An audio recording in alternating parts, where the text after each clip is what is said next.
नमस्कार, आप देख रहे हैं ग्रैंड न्यूज और मैं हूं आपके साथ आयुषी।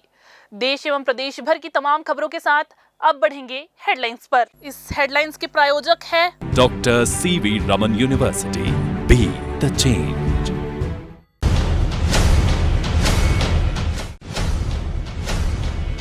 ट्रेनिंग के नाम पर लाखों की ठगी करने वाला आरोपी हुआ गिरफ्तार। आरोपी को पुलिस रिमांड पर लेकर पुलिस दिल्ली हुई रवाना।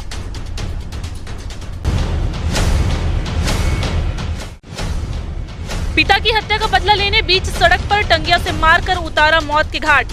मामले में पुलिस ने 2 आरोपियों को किया गिरफ्तार, एक फरार।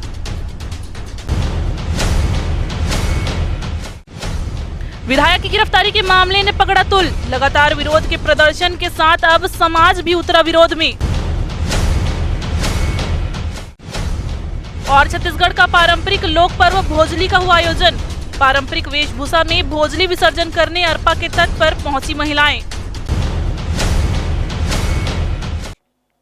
बिलासपुर की तमाम खबरों और गतिविधियों को जानने के लिए आप हमारे ग्रैंड न्यूज चैनल के यूट्यूब व फेसबुक को सब्सक्राइब, लाइक, फॉलो और शेयर जरूर करें। और चलिए अब खबरों को देते हैं विस्तार। छत्तीसगढ़ के राज्यपाल रमीन डेका 31 अगस्त को अपने कार्यकाल की शुरुआत के बाद पहली बार बिलासपुर का दौरा करेंगे। वे अटल बिहारी वाजपेयी विश्वविद्यालय के दीक्षांत समारोह में शामिल होंगे।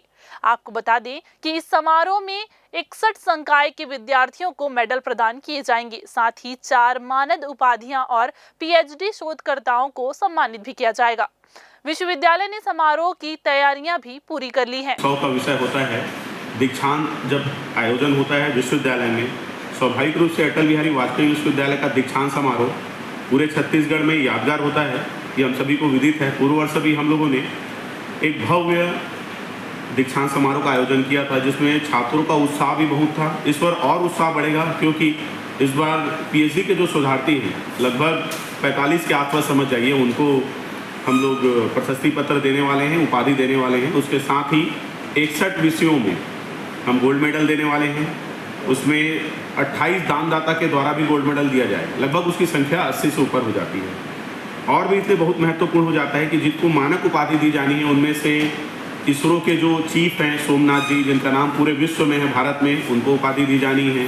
ऐसे ही 3 प्रमुख और हस्तियाँ हैं जिनको हम लोग उपाधि प्रदान कर रहे हैं। तो इस बार का कार्यक्रम भव्य होने वाला है। इस बार हम लोग बढ़िया डोम में छत्तीसगढ़ संस्कृति सभ्यता को प्रदर्शित करती हुई।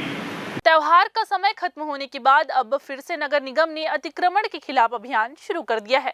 इसी कड़ी में मंगलवार को नगर निगम की अतिक्रमण शाखा और यातायात विभाग की संयुक्त कार्यवाही ने सनीचरी बाजार में रपटा पार भोजली विसर्जन कार्यक्रम स्थल के आसपास लगे हुए ठेले, खोमचे और गुमटियों को अतिक्रमण हटाने की कार्यवाही की। तो वहीं नेहरू चौक से मंगला चौक तक अतिक्रमण हटाने को लेकर भी अभियान चलाया गया।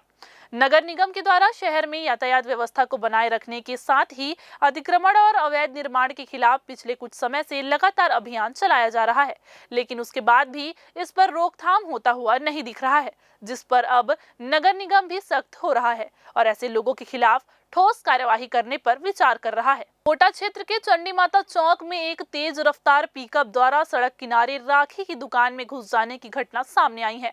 आपको बता दें कि पिकअप की तेज रफ्तार के कारण लोगों की जानें बाल बाल बच गई। हादसे का फुटेज सीसीटीवी कैमरे में कैद हो गया है। आपको बता दें कि स्थानीय लोगों ने पिकअप चालक और हेल्पर की पिटाई भी की और पुलिस ने मामला दर्ज कर पिकअप को जब्त कर लिया है। ये घटना यातायात विभाग को चेतावनी देती है कि भीड़भाड़ वाले क्षेत्रों में भारी वाहनों पर प्रतिबंध लगाया जाए। छत्तीसगढ़ में भिलाई के विधायक देवेंद्र यादव की गिरफ्तारी को लेकर विरोध प्रदर्शन तेज हो गया है। यादव समाज और उनके समर्थक इस गिरफ्तारी का विरोध कर रहे हैं। वे प्रदेश भर में प्रदर्शन कर रहे हैं और पुलिस पर विधायक को बेवजह फंसाने का आरोप भी लगा रहे हैं। समाज ने बिलासपुर में पुतला दहन सहित विरोध प्रदर्शन की योजना बनाई है। आपको बता दें कि समाज के सदस्यों का कहना है कि जनप्रतिनिधियों को बेवजह मामलों में फंसाना उचित नहीं है। आज हम लोग बलौदा बाजार वाली घटना में आदरणीय भिलाई के युवा विधायक देवेंद्र यादव जी को जिस घटना में गिरफ्तार किया गया, तो हम यादव समाज के लोग आज प्रेस कॉन्फ्रेंस के माध्यम से बोलने आए हैं कि भाई, आप जो युवा उस घटना में सम्मिलित नहीं था, आज बड़ा बड़ा धारा लगा रहे हो, 20 तरह की धारा लगी है। तो हम चाहते हैं कि अगर कोई भी समाज अगर किसी भी विधायक या जनप्रतिनिधि को बुलाते हैं तो 5 मिनट के लिए अगर सांकेतिक रूप से समर्थन करने जाते हैं और उसके बाद वहाँ से अगर निकल जाता है और घटना होने के बाद आदरणीय देवेंद्र यादव जी को इस घटना में सम्मिलित है करके उनके ऊपर तमाम तरह की धारा लगाती है, तो निश्चित रूप से जो गलत है वो धारा लगनी नहीं चाहिए। और हम चाहते हैं कि इस केस में निष्पक्ष जांच होनी चाहिए और लिपापोती करने की ज़रूरत नहीं है। जो जायज़ है उसको जायज़ होना चाहिए। हम यादव समाज के लोग मांग करते हैं अगर दोषी नहीं है तो उसे तत्काल रिहाई कराया जाए और रिहाई नहीं करने पर यादव समाज के द्वारा उग्र आंदोलन किया जाएगा। जगह जगह धरना प्रदर्शन, पुतला दहन हो रहा है। कल जांजगीर में हुआ है, आज मुंगेली में हो रहा है, कल बिलासपुर में हुआ है। छत्तीसगढ़ के सिपत थाना क्षेत्र के पंधी ग्राम पंचायत में एक युवती के साथ छेड़खानी और मारपीट का मामला सामने आया है। आपको बता दें कि आरोपी सुनील सूर्यवंशी ने युवती को गंदा इशारा किया और उसके हाथ और बाहों को पकड़कर छेड़खानी की। जब युवती ने उसका विरोध किया तो सुनील ने उसके बाल और गला दबाया और मारपीट शुरू कर दी। आरोपी के पिता राधेश्याम सूर्यवंशी भी मारपीट में शामिल हो गए। शिकायत के बाद पुलिस ने दोनों आरोपियों को गिरफ्तार कर लिया है और आगे की कार्यवाही के लिए जेल भेज दिया है। 18 तारीख की रात्रि में पुलिस को एक सूचना प्राप्त हुई कि प्रार्थिया जो कि बालिग है उसके साथ में उसके पड़ोसी जो हैं 2 आरोपी, उन्होंने छेड़छाड़ और मारपीट की घटना की है। रिपोर्ट प्राप्त होते ही सिपत थाना में धारा 74, 75, 115, 2 और 3, 5 के तहत बीएनएस की धाराओं के तहत हमने एफआईआर तुरंत पंचबद्ध किया और आरोपी जो है सुनील सूर्यवंशी और राधे सूर्यवंशी है उनको हिरासत में लिया है और उसको न्यायिक रिमांड में भेजा गया है। फिलहाल वक्त तो चला एक छोटा सा ब्रेक लेने का। ब्रेक के बाद जारी रहेंगी खबरें। आप बने रहिए ग्रैंड न्यूज के साथ।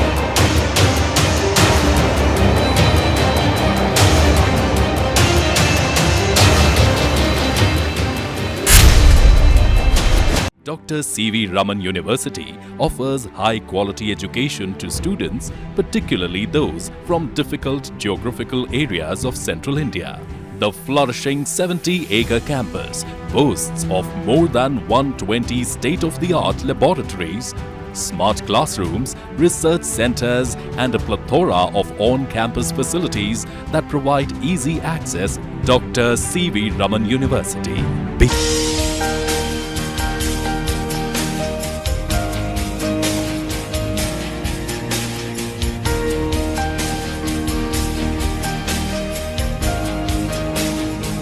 ब्रेक के बाद आप सभी का स्वागत है। छत्तीसगढ़ के सरकंडा थाना क्षेत्र के मोपका चौकी अंतर्गत ग्राम लगरा में एक सनसनीखेज हत्या का मामला सामने आया है। छतराम केवट जो रोजी रोटी करता था, मजदूरी कमाता था, पर सोमवार को उसके पड़ोसी जितेंद्र केवट, धर्मेंद्र केवट और हेमंत केवट ने टंगिया और लाठी से जानलेवा हमला किया। अचानक हुए हमले से छतराम की मौके पर ही मौत हो गई। जानकारी के अनुसार आरोपियों ने अपने पिता की हत्या का बदला लेने के इरादे से ये हमला किया था। पुलिस ने 2 युवकों को हिरासत में ले लिया है, जबकि एक आरोपी फरार है, जिसकी तलाश भी की जा रही है। 3 भाई हैं, हेमंत केवट, धर्मेंद्र केवट और जितेंद्र केवट। ये ग्राम लगरा के रहने वाले हैं और उसी गांव में रहने वाला एक छतलाल केवट था, पिता संतोष केवट, जिसकी इन तीनों ने मिल करके कुल्हाड़ी मार करके हत्या कर दी है। इसमें 10 साल पूर्व जो है छतलाल केवट और उसके पिता संतोष केवट ने मिल करके ये जो 3 आरोपी हैं, हेमंत, धर्मेंद्र और जितेंद्र, इनके पिता तिलक वर्मा की इन्होंने मिलकर के हत्या कर दी थी और ये 8-9 साल से जेल में थे। जेल से छूट कर आए तो छतलाल जो है गांव में ही लगरा में ही रह के मजदूरी का काम करता था और इसके पिताजी संतोष जो हैं वो पूना जा कर के अपना जीवन यापन कर रहे थे। और जो इनके पिताजी की हत्या हुई थी आरोपी गणों की, उसकी बदला लेने की भावना से इन्होंने छतलाल की हत्या की है। हमने 2 आरोपी हेमंत और धर्मेंद्र को गिरफ्तार कर लिया है। जितेंद्र केवट अभी फरार है, उसकी पतासाजी की जा रही है। बीती रात सिरगिट्टी थाना क्षेत्र में चाकू से युवक को मौत के घाट उतारने का मामला सामने आया है। ये पूरी घटना तिफरा क्षेत्र के इंद्रपुरी की है। मिली जानकारी के अनुसार रक्षाबंधन की रात तिफरा के इंद्रपुरी में 2 पक्षों के बीच खूनी जंग छिड़ गया, जिसमें नशे में धुत शेखर भारद्वाज ने अपने 3 साथियों के साथ मिलकर सौरभ रात्रे के पेट में चाकू से ताबड़तोड़ वार कर उसे मौत के घाट उतार दिया।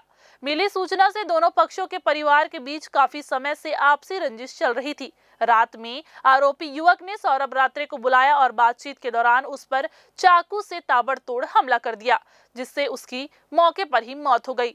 जानकारी लगते ही मौके पर पहुंची पुलिस ने एक आरोपी समेत 4 को गिरफ्तार कर लिया है और बताया जा रहा है कि जब पुलिस मौके पर पहुंची और घटना को अंजाम देकर भाग रहे आरोपियों को गिरफ्तार भी कर लिया गया है।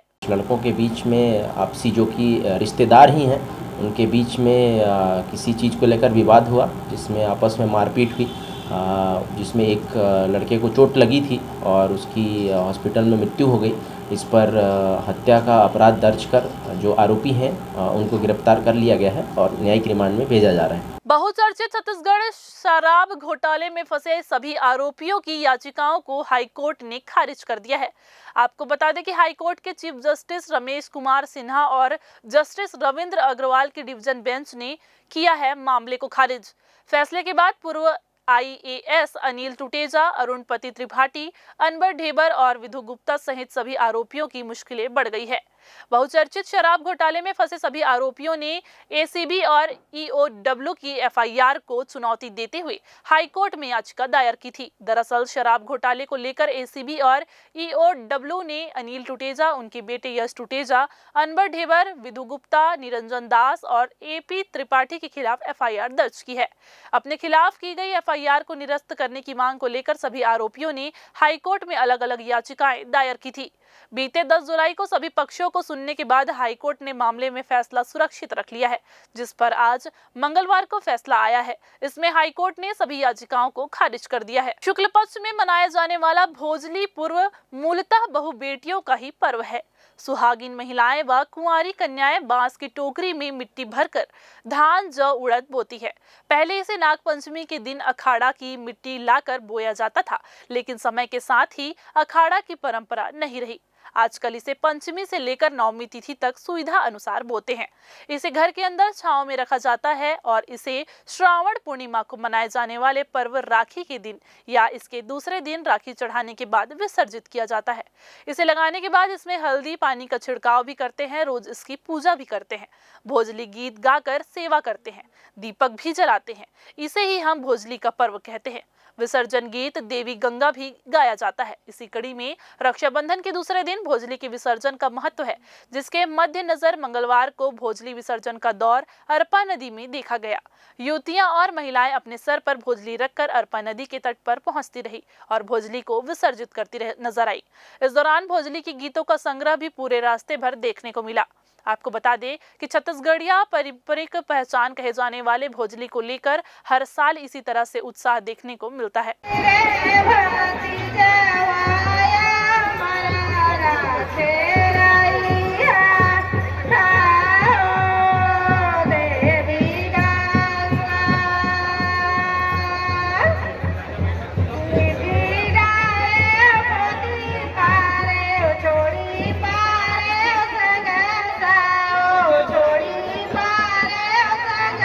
प्रति वर्ष अनुसार की भांति इस वर्ष भी भोजली प्रतियोगिता रखा गया है। ये लगातार दूसरा वर्ष है। विष्णु यादव जी ने जो विलुप्त हो रहा था भोजली, उसको पुनः जागृत करने के लिए परंपरा को चालू किया गया है और इस प्रतियोगिता में जो पिछले बार से भी ज़्यादा संख्या में और अधिक से अधिक संख्या में यहाँ पर नागरिक लोग उपस्थित हुए हैं और यहाँ पर बहुत ही अच्छा कार्यक्रम यहाँ चालू हो रहा है। कार्यक्रम इसलिए हम लोग लगातार हर वर्ष रख रहे हैं क्योंकि ये जो भोजली की जो परंपरा धीरे धीरे करके खत्म होती जा रही थी। जो आज के जो बच्चे हैं, आज की जो पीढ़ी है, वो इस भोजली की प्रथा को ना जानते हैं, ना समझते हैं, ना उनके बारे में कोई जानकारी है। आज उनको बताने के लिए, उनको समझाने के लिए, उनके जानने के लिए हम ये कार्यक्रम जो है भोजली का कार्यक्रम लगातार। दिल्ली में शेयर मार्केटिंग में ट्रेडिंग के नाम पर 9 लाख की ठगी के मामले में दोबारा दिल्ली पुलिस ने शहर में दबिश देकर 3 युवकों को हिरासत में लेकर पूछताछ की है। हालांकि बाद में 2 युवकों को गिरफ्तार कर नोटिस देकर छोड़ दिया गया। वहीं एक युवक को रिमांड में गिरफ्तार कर पुलिस दिल्ली ले गई है। कोतवाली TISR साहू ने बताया कि दिल्ली साइबर थाने की पुलिस टीम दिल्ली के एक व्यक्ति से शेयर ट्रेडिंग के मामले में 9 लाख रुपए की ठगी करने के मामले में तकनीकी साक्ष्य के आधार पर आरोपियों की तलाश में आई थी। टीम ने कोतवाली क्षेत्र में दबिश देकर अमन श्रीवास्तव, शिवा श्रीवास, आदर्श तिवारी को हिरासत में लेकर पूछताछ की। सोमवार की दोपहर दिल्ली पुलिस ने मामले में अमन श्रीवास्तव, शिवा श्रीवास को गिरफ्तार कर दिल्ली कोर्ट में उपस्थित होने का नोटिस देकर छोड़ दिया है। वहीं आदर्श तिवारी को गिरफ्तार कर कोर्ट अनुमति लेकर रिमांड में दिल्ली लेकर रवाना हो गई है। एक दिल्ली पुलिस की टीम जो साइबर टीम है वो 420 का एक शेयर ट्रेडिंग फ्रॉड मामला था जिसमें करीबन 9 लाख रुपए की फ्रॉड हुई है। उस मामले की विवेचना में यहाँ आए थे। इसके 6-7 दिन पहले पूर्व भी आए थे जिसमें एक लड़के के यहाँ से पकड़कर कार्रवाई किए थे। अभी सेकंड टाइम में भी आए थे जिसमें शिवा श्रीवास जूना बिलासपुर का, अमन श्रीवास जूना बिलासपुर का इनको पकड़कर पूछताछ की गई जिसमें इन्होंने आदर्श तिवारी निवासी 27 खोली बिलासपुर के कहने पे करना ऐसा अस्वीकार अपराध किए हैं जिन पे उनके द्वारा कार्रवाई की गई है। आदर्श तिवारी को ट्रांजिट रिमांड पर बरामदगी में तो अच्छा नहीं है, पर इनका जो फ़ोन जब्त की गई है, जो फ़ोन में जो चीटिंग है, जो उससे अपराध से संबंधित है, वो पाया गया है। तो ये थी आज की तमाम खबरें। अगले बुलेटिन में फिर होगी आपसे मुलाकात। तब तक के लिए पूरी टीम के साथ आयुषी को दीजिए इजाजत। नमस्कार।